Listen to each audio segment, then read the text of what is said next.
Mic இருக்குனால மைக்கில் பேசுங்க sir. இந்த கருத்தை நேராக நீங்கள் முயற்சி பண்ணியிருக்கலாம் சார். நான் வந்து 20-30 வருஷம் ஜானகியம்மா வந்து ரெட்டை இலையை கொடுத்துட்டு கட்சியை கொடுத்ததுக்கப்புறம் நம்ம வந்து வெளியில இருந்து நம்ம ஏதாவது நல்ல நாள் பொழுதும் அவங்ககிட்ட போய் பார்க்கறது, அந்த ஒரு கட்சி நல்லா இருக்குங்கிற ஒரு சந்தோஷத்தில் தான் நாங்கள்லாம் இருக்கோம்.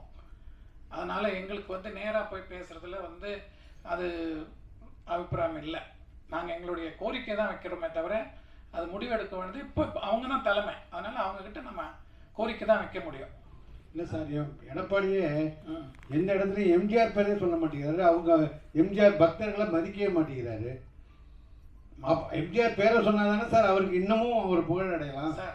அது வந்து நீங்கள் வந்து பேசி ஒருத்தர் அவங்களுடைய செல்ஃபிஷ்னஸ்க்காக சொல்கிறாங்களே தவிர எம்ஜிஆர் பக்தர்கள் எல்லாம் ஒன்றா தான் இருக்காங்க. அவங்க இருக்காங்க, தொண்டெல்லாம் அதிமுகவோட அப்படியே தான் இருக்காங்க. ஆனால் தலைவர் வந்து அவர் பேரை சொல்லி அவர் பேரை சொன்னதானே இன்னும் அதிகமாகும் சார். அவங்க முழுக்க எடப்பாடியார் வந்து ஜெயலலிதா அம்மாவுடைய இதில் தான் வந்திருக்காரு. ஏன்னா அவங்க இது பண்ணி தான் பண்ணியிருக்காங்க. அவங்க எப்படி போர்ட்ரேட் பண்ணியிருக்காங்களோ அந்த மாதிரி தான் இவரும் பண்ணுறாரு. ஆனால் எம்ஜிஆரை வந்து அவர் மதிக்காமல் இல்லை.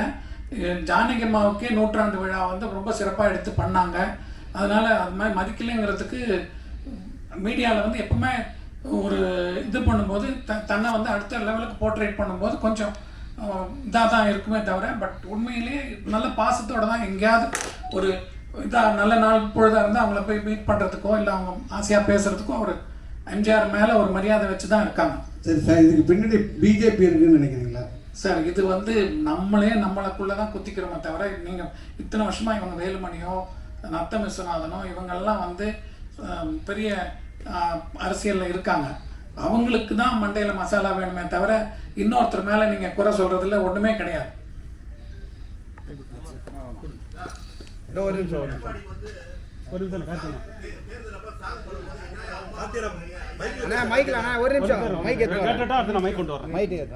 சார் நீங்கள் சொல்கிறீங்க நீங்கள் எம்ஜிஆர் ஃபேமிலி தான் வந்தீங்களா சார்? உங்களுக்கு இது வரைக்கும் ஒரு கட்சியில் அங்கீகாரமோ பதவி? சார் நாங்கள் யாரும் எதிர்பார்க்கல சார். நாங்கள் சந்தோஷமாக எங்களை எங்கே போனாலும் அந்த இதுக்கு ஒரு மரியாதை கொடுத்து எங்களை ஆசையாக இது பண்ணுறாங்க. ரெட்டை இலை இருக்குது, கட்சி இருக்குது. நான்லாம் வந்து சின்ன வயசில் எங்கள் அப்பா வந்து அண்ணாடிஎம்கே ஆஃபீஸில் வந்து கல்யாண மண்டபம் வச்சுருந்தார், சத்யா கல்யாண மண்டபம்னு. அந்த கல்யாண மண்டபத்தில் ஓடி விளையாடணும் தான், ஒவ்வொரு இதுவும் மீட்டிங் நடக்கும்போதெல்லாம் பார்த்தவன் தான். அதாவது இப்போது ஸ்பீக்கராக இருக்கார்ல ஜெயஸ்ரீ பிரபாகரன், அவரெல்லாம் வந்து ஜானகியம்மா சாகிற வரைக்கும் கரெக்டாக கேக்கெல்லாம் வந்து கொடுத்தாரு. அவர் முதல்ல நிற்கும் போது அவர் கால் ஃப்ராக்சர் ஆகி கீழ்பாக் ஹாஸ்பிட்டலில் இருந்தார். அப்போ அப்பா கூப்பிட்டு போய் இந்த பையன் நல்ல பையன், நல்லா வருவான், அவனை என்கரேஜ் பண்ணணும்ன்ட்டு அப்பா வந்து எக்ஸ்ட்ராவாக இப்போ தேர்தல் அப்பாவுக்கு வந்து ஒரு அண்ணா நகரில் வந்து ஹாண்டை நிற்கிறாங்க, இவர் வந்து வில்லிவாக்கத்தில் நிற்கிறாங்க. அப்போது இவருக்கு ஹாண்டேக்கு ஒர்க் பண்ணும்போது அவருக்கு எக்ஸ்ட்ரா ஒர்க் பண்ணுறதுக்கு அவருக்கும் அப்பா போய் எக்ஸ்ட்ராவாக பைசாலாம் கொடுத்து நல்லா பண்ணுங்கள், கேம்பெயின் பண்ணுங்கன்னு சொல்லி அப்பா வந்து என்கரேஜ் பண்ணார். அந்த மாதிரி அதனால அவங்கெல்லாம் இன்னும் பழைய ஆளுங்கள்லாம் தான் இருக்காங்க. ஏன்னா எம்ஜிஆர் பீரியட்லேயே வந்து 80ல் தோற்ற போது மொடக்குறிச்சி சுப்பலக்ஷ்மி, நாஞ்சில் மனோகரன்லாம் வெளியில் போனாங்க. அந்த மாதிரி ஒவ்வொரு தடவையும் இதில் போவாங்க. ஏன்னா உங்களுக்கு தெரியும் விஸ்வநாதன், ஒரத்தநாடு அவரும் எல்லாருமே 4 பேர் இருந்தாங்க. அவங்க அப்புறம் வைகோ கிட்ட போனாங்க. அதெல்லாம் நடந்தது கட்சியில். அது மாதிரி நடக்கும் சார். நீங்கள் உங்கள் கட்சிக்காரங்க தான் சொல்கிறாங்க, சிவி சண்முகம், வேலுமணி சார்லாம். இது வந்து உடைக்கிறது வந்து ஆளுங்கட்சியா இல்லையா? அவங்க ஆசைவார்த்தை காமிக்காங்களா? வேறு ஏதாவது குதிரை பேரம்லாம் நடந்திருக்கா? அவங்களுக்கு தெரிஞ்சிருக்குமா? அதை ஏன் நீங்கள் சொல்ல மாட்டேங்கிறீங்க சார்? உங்களுக்கு தான் தெரியும் என்ன நடக்குதுன்னு, மீடியாவுக்கு தான் தெரியும் குதிரை பேரத்தை பற்றிலாம். நாங்கள் வந்து பொதுவாக ஒரு நிகழ்வுகளை பார்க்குறோம், ஒரு சிலர்கிட்ட நாங்கள் என்னன்னு கேட்டு தெரிஞ்சுக்கிறோமே தவிர இந்த பேரம் பேசுகிறதெல்லாம் வந்து எங்களுக்கு தெரியாது. எங்களுக்கு தெரிஞ்சதெல்லாம் வந்து என்ன பண்ணுறாங்க கட்சியில் வந்து இவங்க எப்படி ரெட்டையில உடைக்கிறதுக்கு தெரிஞ்சேன். அதாவது ஏற்கனவே இந்த மாதிரி நடந்து ரெட்டையில பேன் பண்ணி ஜானகி அம்மா கொடுத்ததுக்கப்புறம் தான் வந்து இந்த ரெட்டையில வருது. அப்போ டிஎன் சேஷன் இருக்கார். நான் முதல் நாள் ஜானகி அம்மாவுக்கு ஆதரவு கொடுக்குறதா பூட்டா சிங் கிட்ட போய் ஜானகி அம்மா கேட்குறாங்க, ஆதரவு கொடுக்குறதாலாம் காங்கிரஸ் எல்லாம் சொல்லிட்டு மூப்பனார் ஐயா வந்து நம்ம தனியாக நிற்போங்கிற மாதிரி ஏதோ ஒரு ஐடியா கொடுக்க இவங்க வந்து லாஸ்ட் மூமெண்ட்டில் ஒன்றுபட்ட அதிமுக ஆதரவு கொடுப்போம்னு சொல்லிட்டு இது பண்ணுறாங்க. அந்த சமயத்தில் ஆர்எம் வீரப்பன் அவர்கள் வந்து இவங்க கருணாநிதி அவர்களை போய் பார்க்குறாங்க. பார்க்கும்போது அவர் என்ன சொல்கிறார், நான் வந்து இந்த மாதிரி இது சப்போர்ட் பண்ண முடியாது, வேற ஏதாவது பண்ணுவோன்னு சொல்லிட்டு அவங்க அப்ஸ்டெயின் பண்ணுறாங்க. அப்போது அந்த மெஜாரிட்டியில் ஜானகிமா ஃப்ளோரில் வின் பண்ணுறாங்க. வின் பண்ணிட்டு கூட இவங்க என்ன பண்ணாங்க, சட்ட ஒழுங்குன்னு சொல்லி காங்கிரஸ் வந்து நிறைய எந்த இதாக இருந்தாலும் உங்களுக்கு நல்லா தெரியும். அப்போ யாரை பார்த்தாலும் டிஸ்மிஸ் பண்ணிவிட்டு அடிக்கடி எலெக்ஷன் வைப்பாங்க. பட் இப்போ வர ஃப்யூச்சரில் வாஜ்பாய் கவர்மெண்ட்டுக்கு அப்புறம் அந்த பாலிசிஸ் கூடாதுன்னு சொல்லி ரொம்ப நாள் வந்து என்ன பிரச்சனை இருந்தால் கூட அந்த 5 years டேர்ம்ஸை உள்ளே அலோவ் பண்ணுறாங்க, மீட் பண்ணுறாங்க. அதனால் பிரச்சனைகள் வந்து நம்மக்கிட்ட தான் இருக்கே தவிர மற்றவங்கக்கிட்ட இல்லை. சார் வணக்கம் சார். இப்போ எம்ஜிஆர் துவங்கிய கட்சி அது சின்ன வந்து சிக்கலாயிடக்கூடாது அப்படிங்கிறதுல இவ்வளோ ஒரு ஆர்வமாக சொல்கிறீங்க. ஏன்னா அரசியலில் ஈடுபடாட்டி கூட ஒரு அக்கறையாக சொல்கிறீங்க. இப்போ இதே மாதிரி இன்னொரு முக்கியமான விஷயம் என்னென்னா, இந்த இந்தி திணிப்பு எதிர்ப்பு விஷயத்தில் எம்ஜிஆர் சிறைக்கே போயிருக்கிறார். அதை ஒரே நேரத்தில் அரசியல்லையும் சினிமாவிலையும் ஈடுபட்டார். ஆனால் எந்த ஒரு தகுதியுமே இல்லாமல் தன்னை எம்ஜிஆர்னு சொல்லிக்கிற ஆட்கள் இருக்காங்க. அதை நீங்கள் ஏன் இது வரைக்கும் கண்டிச்சதில்லை? அது நியாயமாக கண்டிக்கணும். உங்களுக்கு ஒன்று தெரியுமா, எம்ஜிஆர் வந்து நீங்கள் இந்த படம் பாருங்கன்னா, நவரத்தனம்னு ஒரு படம் பாருங்கள், அதில் ஹிந்தி பாடலே அவர் பாடி நடிச்சிருக்கார். அதனால வந்து ஒரு மொழி வந்து தெரிஞ்சுக்கிறது தப்பு கிடையாது. திணிப்பு தமிழ்நாட்டில் வந்து அந்த திணிப்பு கிடையாது. ஏன்னா இவங்க வந்த போதே ஏடிஎம்கே ஆட்சி இருக்கும்போதே அது வந்து ஸ்ட்ரிக்டாக தான் ஃபாலோ பண்ணாங்க, திணிப்பு கொடுக்கல. அதனால் இவங்க அதை வச்சு தான் அரசியல் இத்தனை வருஷம் நடத்திட்டு இருக்காங்க. அது வந்து இன்னைக்கு ஒரு பொருட்டே கிடையாது. இல்லை, என்னுடைய கேள்வி உங்களுக்கு சரியாக கண்மையாகலன்னு நினைக்கிறேன். நான் கேட்ட கேள்வியோட அர்த்தம் என்னன்னா, எம்ஜிஆர் அரசியல் சினிமா ரெண்டுத்திலையும் ஒரே நேரத்தில் கோல வச்சினாரு. சினிமாலையும் தைரியமாக தான் சார்ந்த கட்சியை வெளிப்படுத்தினாரு. போராட்டங்கள்லையும் வந்து ஒரு சில விஷயங்கள் ஈடுபட்டிருக்காரு. ஆனால் எந்த தகுதியுமே இல்லாத சில பேர் தன்னை எம்ஜிஆரோட ஒப்பிட்டுக்கிறாங்க. அரசியலுக்குலாம் வந்து அடுத்த எம்ஜிஆர் நான்னு. அதை நீங்கள் ஏன் வந்து அதையும் நீங்கள் வந்து ஒரு இது கருத்தை தெரிவிச்சிருக்கணும்ல? இப்போது ஒருத்தர் சினிமாக்குள்ளே வராங்கன்னா தன்னை வந்து ரஜினி, கமலா நினச்சிக்கிறவங்க எல்லாருமே. அந்த மாதிரி எம்ஜிஆருங்கிறது ஒரு பெரிய ஆளுமை.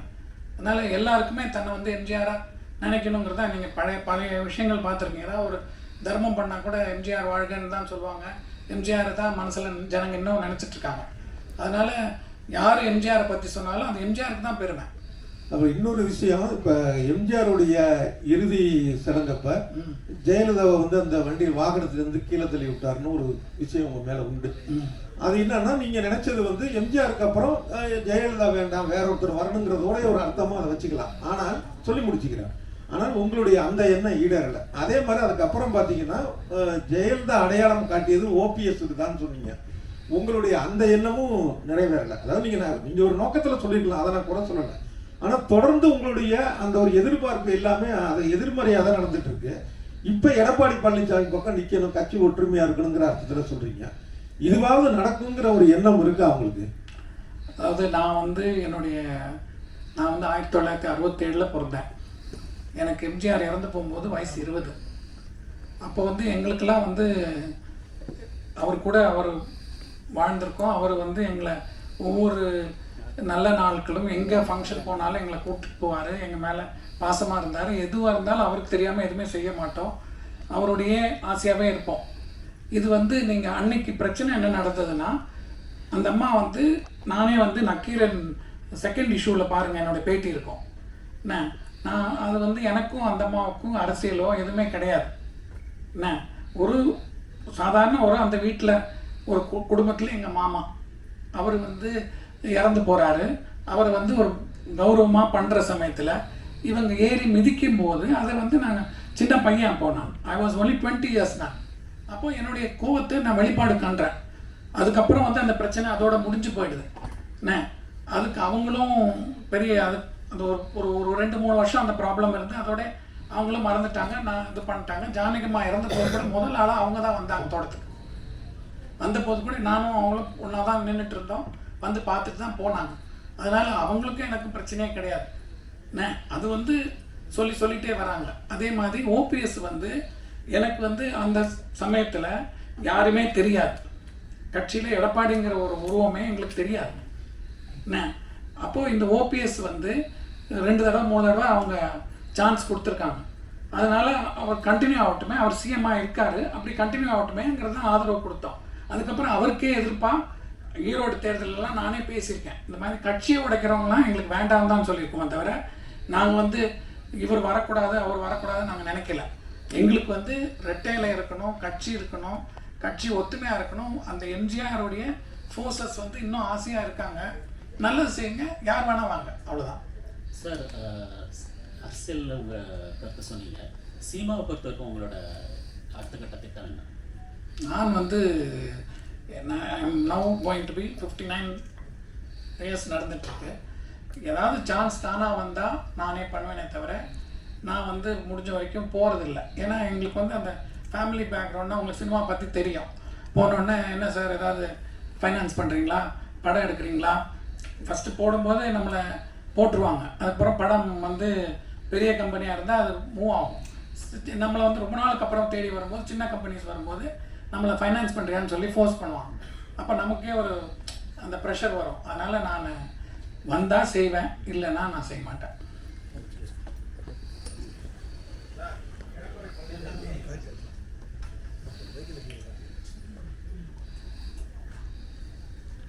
எடப்பாடி பழனிசாமி கட்சை வந்து லாட்டரியோட அதிபர் மார்ட்டின் ஒயிட் அடமானம் வச்சது மாதிரி தான் 500 கோடி வாங்கிட்டு ஏதோ திருச்சி ஆளே இல்லாத மாதிரி லால்குடியில் கோயம்புத்தூர்லேருந்து கொண்டு போய் ஒரு கேண்டிடேட் நிறுத்திருக்காரு. இது அவங்க கட்சியிலே பரவாயில்ல பேசிக்கிட்டு இருக்காங்க. இப்போ இவ்வளோ பிரச்சனை கட்சியில் போய்கிட்டு இருக்கிறதுக்கு அந்த அம்மா தான் காரணன்றாங்க. எடப்பாடியை வீட்டுக்குள்ளே பார்த்துட்டு வந்துட்டு 10 நிமிஷம் வெளியில் வந்து நாங்கள் உடன்பாடாட்டம் டிவிக்கு விஜய் கட்சி கூட சேர போகிறோன்னு அந்த மாதிரி பேட்டியும் கொடுக்குது. ஏன் உள்ள இருந்து எடப்பாடி வந்து வேணான்னு சொல்ல வேண்டியதா? யாராரோ பேட்டி கொடுக்குறது ஏன் இப்படி கொடுக்குறீன்னு கேட்குறாரு. ஏன் இந்த அப்போ நம்ம சொல்ல மாட்டாரு? வாங்கின காசு காட்டியா? நீங்கள் சொல்கிற வந்து எல்லா கட்சியுமே தேர்தல் நிதி வாங்கியிருக்காங்க. அதனால் இவங்க வாங்கினாங்க அவங்க வாங்கினாங்கிறது நீங்கள் சொன்னீங்கன்னா அது சரியாக வராது. ஏன்னா மற்ற கட்சியிலையும் இந்த ஃபேமிலி இருக்குது. அதனால் எல்லா கட்சியிலையும் அவங்க இருக்காங்க. அதனால் அதுக்கும் இதுக்கும் சம்மந்தமே கிடையாது. இது வந்து கட்சியை அவங்க உடைப்பாங்கங்கிறது தப்பு தான். அவங்க கொண்டு போய் உள்ளே விட்டது, லாஸ்ட் மூமெண்ட்டில் கொடுத்தது தப்பு தான். அது வந்து வேலுமணி அவங்க தான் கூட்டு போய் விட்டாங்கங்கிறாங்க. அதனால தான் இன்றைக்கி நம்ம கஷ்டப்படுறோம். சரி, எடப்பாடி வந்து கட்சியில் ரொம்ப நல்லவர், அவருக்கு கொடுக்கலாம் சொல்றீங்க. நல்லவர் நான் சொல்லலை, நல்லவர் நான் சொல்ல வரல. அவர் வந்து இந்த தேர்தலுக்கு அந்த 4 வருஷம் முதல்ல அவர் வரும்போது, அவர் ஆட்சியில் அமரும் போது அவர் மெஜாரிட்டியோட தான் இருந்தார். ஆனால் ஓபிஎஸ்ஸை வந்து மன்னிச்சு கூட சேர்த்துக்கும் போது அவர் வந்து துணை முதலமைச்சர் கட்சியில் ஈக்குவல் போஸ்ட் கொடுக்கும்போது எல்லா இதுவும் மூவ் ஆகும்போது ஒவ்வொருத்தரையும் டிலே பண்ணுறதும் தனக்கு சாதகமாக வேணும்னு நீங்கள் உங்களுக்கு நல்லா தெரியும். எம்பி பதவி சண்முகத்துக்கு கொடுத்தாங்க, முனுசாமி கொடுத்தாங்க. இவங்க 2 பேருமே வந்து வேஸ்ட் பண்ணிட்டு போயிட்டாங்க. இதுதான் எல்லாருடைய வருத்தமே. யாராவது ஒரு புது ஆளுக்கு கொடுத்துருக்கலாம், அவங்களாவது வந்திருப்பாங்க, கட்சியில் பாடுபடுறவங்களாம் இருக்காங்கன்னு அந்த மாதிரி சின்ன சின்ன கம்ப்ளைண்ட்ஸ் இருக்குது. இன்றைக்கி சிவி சண்முகம்லாம் பேசுகிறதுக்கு தகுதியே கிடையாது. அவர் வந்து இந்த எலெக்ஷன் வர வரைக்கும் வெயிட் பண்ணிவிட்டு அவர் எம்எல்ஏ ஆகிருக்கலாம். அவர் ஏன் வந்து அவசரம் போய் எம்பி ஆனார்? அதுக்கப்புறம் இதுக்கு தோற்றுருவாருன்னு பயம் இருந்தது அவருக்கா?